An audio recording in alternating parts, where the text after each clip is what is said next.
मांदियाळी, त्या संत मांदियाळीतील एक महान संत ज्यांनी कर्मामध्येच विठ्ठल पाहिला।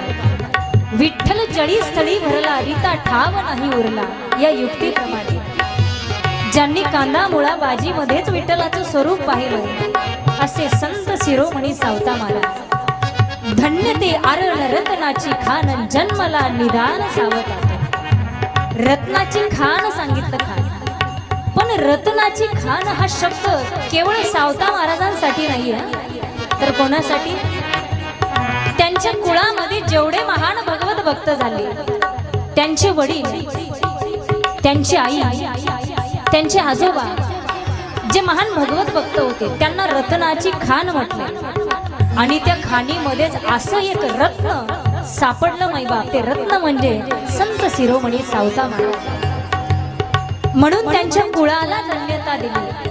धन्य त्याची माता, धन्य त्याचा पिता, साठविला दाता त्रैलोक्याचा। अशा संत शिरोमणी सावता महाराजांचे हा समाधी सोहळा आणि त्या समाधी सोहळ्यामधला हा उत्सव आहे। खऱ्या अर्थानं मला सांगायचंय मैबा की आपल्या कर्मालाच देव मानलं, आपलं कर्म प्रामाणिक केलं तर आपला दुसरा तिसरा देव पाहण्याची गरज नाही, हा सिद्धांत सावता महाराजांनी आपल्याला शिकवला। या जगामध्ये पाहिलं तर शेतकऱ्यासारखं उदाहरण अंतःकरणाचं व्यक्तिमत्वच दुसरं नाही। शेतकऱ्यासारखा स्वाभिमानी, अभिमानी आणि दानशूर माणूस दुसरा नाही। जर आपण सहज एखाद्या शेतकऱ्याच्या शेतातून बांधावरून निघालो ना तर सहज शेतकरी म्हणून जातो, हो भाऊ एवढी मेथीची जुडी घेऊन जा, एवढी कोथिंबीरीची जुडी घेऊन जा।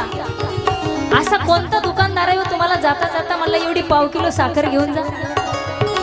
किंवा एखादा कापड दुकानदार तुम्हाला म्हणला का दादा एवढा हात रुमाल घेऊन जा? असा नाही मैबा, हा देश आधारित आहे तो म्हणजे शेतकऱ्यावर।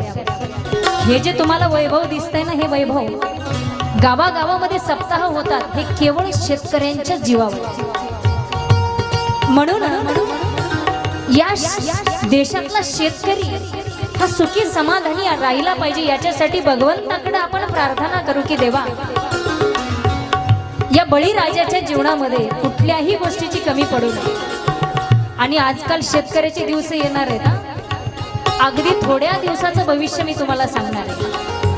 आज जी लोक म्हणतात ना की शेतकऱ्याला मुली द्यायच्या नाही, भविष्य असं येणार आहे। जुनं ते सोनं कशाला म्हणतात? उत्तम शेती, मध्यम व्यापार आणि कनिष्ठ नोकरी हे दिवस